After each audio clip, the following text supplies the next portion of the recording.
இந்த ஆண்டவருக்கு என்னதான் பிரச்சனை?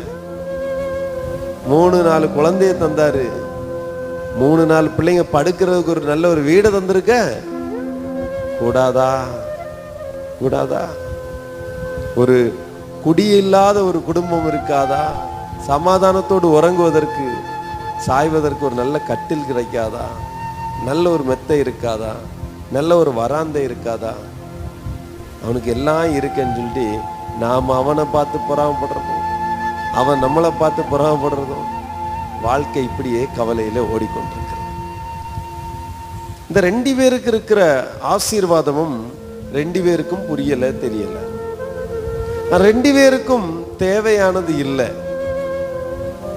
இதே போல ஒவ்வொரு மனிதனுக்கும் ஒவ்வொரு மனுஷிக்கும் நீங்க ஆராய்ச்சி பண்ணி பார்த்தீங்கன்னா உங்களுக்கு ஏதோ ஒரு குறைகள் இருக்கு.